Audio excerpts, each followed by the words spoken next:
One Piece chapter 1058 is out, and it was a doozy. And this is the first time in a long time, but I'm going to do the breakdown by myself, all right? Where I go through the chapter and I talk about every specific detail and just have a good time with it. Not like a review where for the most part you're summarizing. We will be legitimately going through every single thing and we'll be giving you guys my thoughts on it. Again, haven't done this in a long time. It was requested that I bring it back, so no guest today, just me for the breakdown. So this video is sponsored by Surfshark VPN. Surfshark, which is a virtual private network, is an award-winning VPN. You may think it's something you probably don't need or you don't understand what a VPN does or how it works. Well, I'll break it down for you. A VPN is your own private network that you can use to protect your information while streaming, shopping, or just casually browsing the internet. It's funny because incognito mode to some people is very secure, but fun fact, all it means is that your browser doesn't save cookies. Your ISP can still track your activity and collect your data.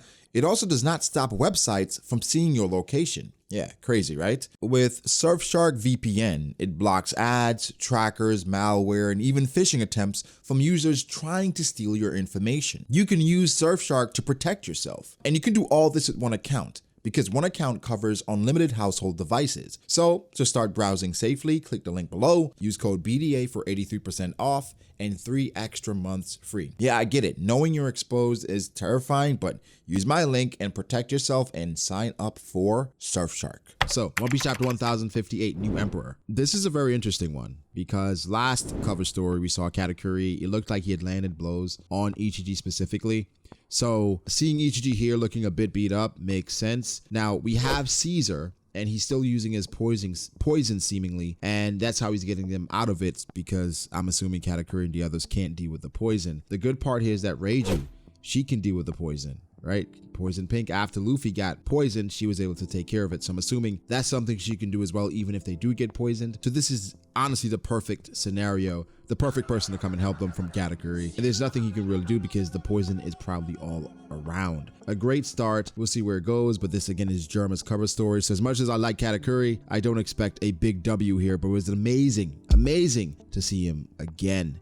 So let's get to the chapter, boys and girls. We're out of Wano. Amazing. This is the first chapter of the final saga, and I feel great about it. Really do feel great about it. The only thing here is that there are a lot of open plot points left with Wano that I don't think was covered. A video will be coming on that, just us wrapping up Wano, saying things that we didn't get resolved, etc., etc. But right now, about the final saga, this feels like the official first chapter of the final saga because Wano is now officially over. Luffy's captured in this cage because he jumped off the waterfall when he didn't have to, right? And Nami's scolding him. Nami's, I've said it before, probably one of the more dangerous crewmates, just because when she's mad at everyone else, it's just insane. Even Jinbei at this point thinks she has Conqueror's Haki. And I like the almost initiation with Jinbei, where he's been sailing with the crew before, but now he's officially a member. He's slowly but surely catching on to different personalities, different relationships, how Nami is, where he's like, let Luffy be. But Nami understands you can't give Luffy too much wiggle room because he's the type that if you give him an inch, he's gonna take a mile. So Jinbei coming to that realization, even assuming Nami has Conqueror's Haki, of course, it's a joke. I don't think Nami legitimately has Conqueror's Haki, but I think it's just funny based on how ferocious she is. Jinbei says,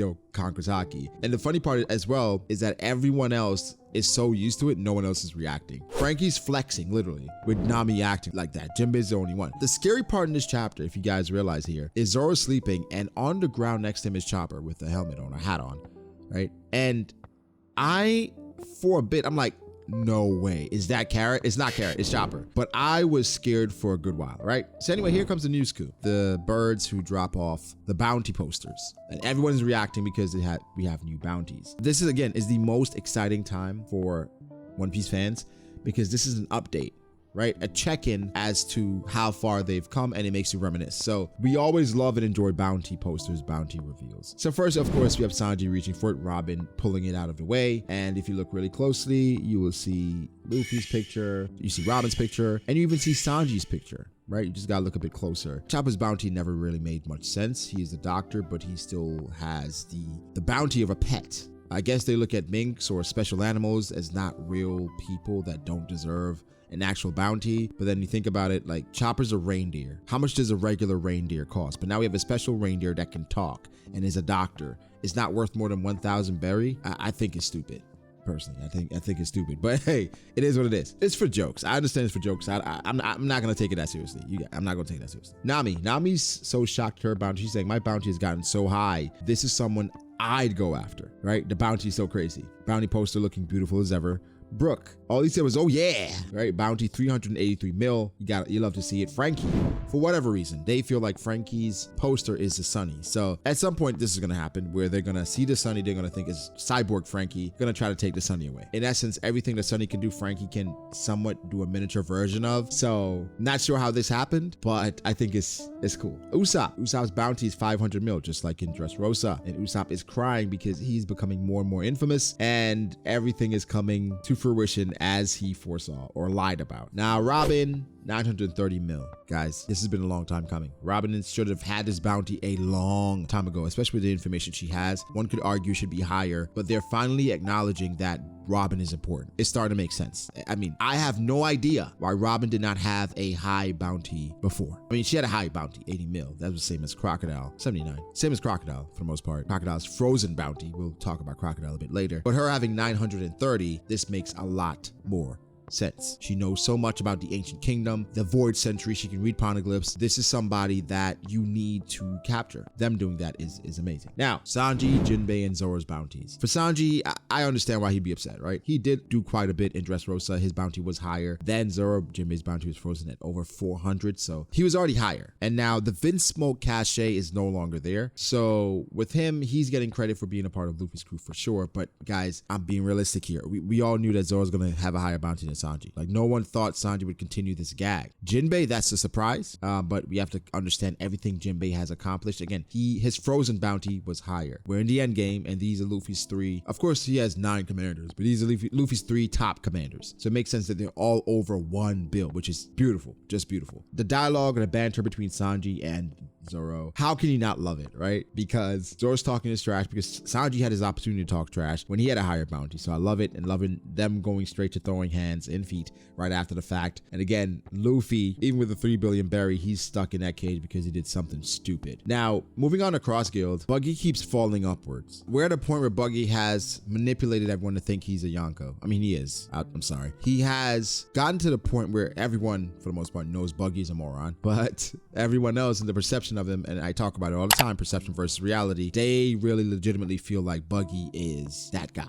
And hey, man, but here's the thing here, right? For Buggy being the fall guy for Crocodile and Mihawk, it makes sense because we all knew there was something fishy going on. How was Buggy able to convince them to work under him? And what I love about it is that Mihawk is taking this so seriously, saying, yo, I don't work under anyone. What are you talking about? And Crocodile, he's using this as a great way to somewhat work with Mihawk, even though he was trying to do that in the first place with Cross Guild. And their histories make this the perfect alliance. Now, for me, I'll say this. I really love the Crocodile and Mihawk team up because there's 2 antagonists that we really enjoyed from the past. Mihawk, not really an antagonist, but someone that we enjoyed, that we were waiting to come back. And the thing is, with Cross Guild, Mihawk is forced to be a part of the story. Now he has a role. Before, Mihawk didn't have a role in the story, other than for Zoro. Now he has a purpose and a role. He's hunting Marines. And when you're involved with Crocodile, especially Buggy, he's going to be forced into a lot of situations that Mihawk typically would not be in. So this is great for Mihawk's character agency. He has things to do now. He's not just wandering with no purpose, as again, the backstory will probably reveal. Mihawk has purpose, and it's going to be fantastic once we find it out. So Cross Guild, I expect them to even get more people to work with them, right? Because it's a collection of antagonists that we've been around before. Right now we have Buggy, Crocodile, and Mihawk. Would not be surprised if Doflamingo joins at some point because he's just the perfect person to join. And I've said it before, I think Wappo could be the person sponsoring this, because once the world government is no longer around, it just leaves it open for so many shady people to get things done. Now, nostalgia was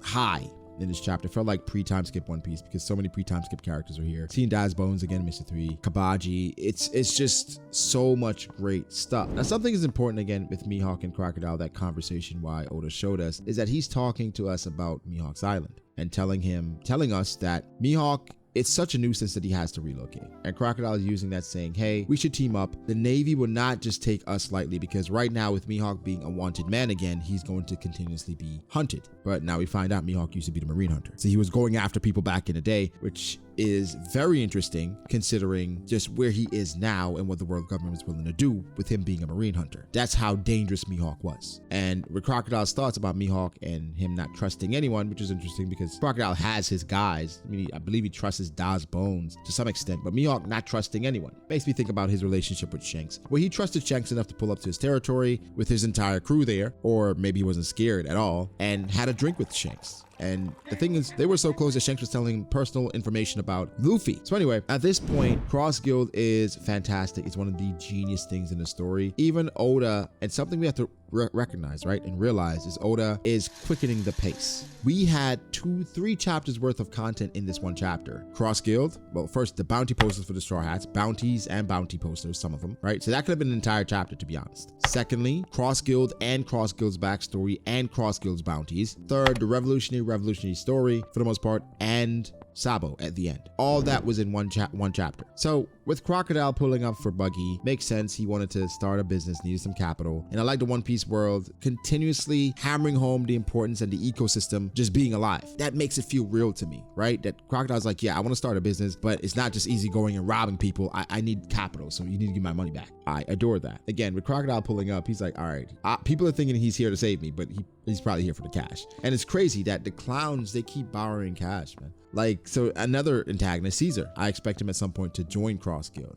It just makes too much sense. And they're probably going to start implementing different divisions. As they grow, more capital, Caesar's going to be attracted to that. They're going against the world government. Where does he go? And for them, I think it's going to be a place where a band of people that have nowhere to go. They're going to be the place where it's like, all right, if the Marines are hunting us, why not hunt them? Why not offer my resources? Because once they're no longer around, I can finally get some peace that Mihawk is actually chasing. Now, Buggy talks his way into Cross Guild because Buggy is a talker, right? He's a swindler. And we know for Buggy, everything he did was basically because of his men, right? They adored him so much. They sent out the poster, the flyer. They had his face bigger, so everyone thought Buggy's the person in charge. But we know Crocodile and Mihawk, the strength and the influence that they possess. Anyway, moving forward, the world government, I mean, they've been feeling like idiots for a little while now. But this is just like, okay, Cross Guild is crazy. They're trying to hunt Marines. In the movement, they have financial backing from shady organizations. Crocodile has a 2 billion berry bounty. Insanity. But think about this, right? Oda told us before that the story was initially supposed to end in Alabasta. So technically, Crocodile was supposed to be the final antagonist. And I think Oda's bringing it full circle, saying, okay, this is his bounty, 2 bill. Not sure if that was the idea in his head back then, but this is his bounty. And even Smoker talked about Crocodile. His bounty would be higher if they knew he was Mr. Zero from Baroque Works. So Crocodile has been doing a lot of things and is finally coming to fruition where he's getting the credit and the bounty he deserves. Mihawk is a scary one because Mihawk has a 3.5 billion berry bounty. And of course, he's the world's greatest swordsman, but Mihawk, and for the things that you would think one would need to have a high bounty like that, he doesn't have that. He has a bounty higher than 3 of the Yonko. The only Yonko that has a higher bounty is, of course, right here, Shanks, but Mihawk, of course, the territory we don't think he has, and equally to what a Yonko should have. But I think it shows, of course, how dangerous Mihawk is because his bounty is higher than the leader of the organization that he's subservient to. Crazy. But also the intent. Mihawk was the Marine hunter. And this goes back to Zephyr. Zephyr said he left the Marines because their view of justice was weird, crazy, because they offered a warlord position to someone who killed Marines and, well, someone who took his arms specifically. So for Zephyr, right, this is an opening to make him canon. And with Uta being canon, this makes things a bit scary. And Buggy getting the 3 billion berry bounty, this makes me think of Sabo. Sabo at some point, I think they'll reveal his bounty be in the 3 billions as well. Talking to some of the guys, and they feel like it'll be 3.2, and I agree.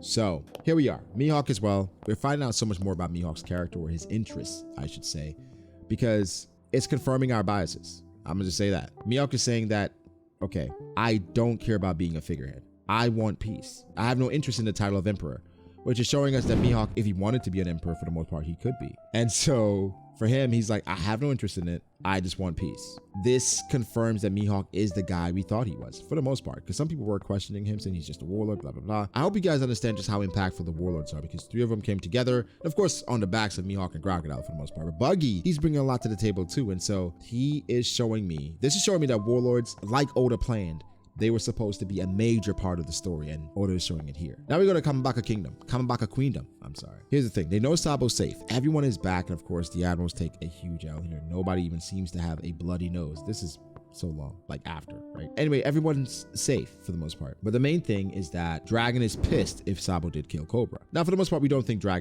Sabo killed Cobra. A lot of people don't, but let's explore if Sabo did kill Cobra. That changes a lot of things, because with Dragon, who knows his relationship with Cobra? Also the ethics of the revolutionaries, and also for Sabo, this is a major win. So did he go outside of what was necessary to get this win? Because for Sabo, it's so many things that could be going on. What if Cobra planned this and saying, hey, I'm gonna die anyway. This is a way to rally the troops. The people are just waiting for a moment, waiting for a champion. You can be that flame champion. We don't know. But for Dragon, the perspective he sees or knows, all we see is Sabo killed Cobra. Another perspective is that, okay, Sabo kills Cobra. Vivi knows Sabo killed Cobra. Vivi tells Luffy that Sabo killed Cobra. What is Luffy's reaction to this? That his brother killed a man in cold blood, not knowing the full context of the situation. Luffy could say, well, I know my brother, he didn't do that. Or if he did, he had a reason for it. And so those are interesting plot lines that are all in the ear now. But that final talk at the end, people are saying, okay, it's no eyes on the Den and Mushi. Could it be Katarina Devon? Does Sabo know that they're being hacked so he could actually lie about what he did to throw them off? Who knows? Either way, this chapter is one of those that I've read so many different times, looking for some small clues, looking for more, because it was so jam-packed. And I didn't even talk about Kuma yet, and Kuma addressing Dragon as master. People are thinking Dragon at this point could have been a celestial dragon, and therefore that's one of the great mysteries about him. That's why Kuma's calling him master. I'm leaning towards Kuma just calls everyone master who he thinks is in control of him, or it was programmed by Vegapunk that his master is indeed Dragon. He kept that in his brain, and so his captain, he's just translating to master. Anyway, guys, give me your thoughts. How do you feel about it? Make sure to like the video if you did. Subscribe to the channel for more content like this. Also, join the memberships. Full videos will be posted on the memberships. Exclusive videos. Link will be in description. This is memberships for my Brago DH channel. So much on the horizon. Full reactions, Discord roles, call-ins to live streams is coming, and members will have priority. So much amazing stuff, guys. So if you can, I'd really appreciate if you become a member. I tend to say fuck sometimes, so YouTube likes to demonetize a lot of stuff I put out. But either way, I appreciate you guys, and I'll catch you in the next one. Peace.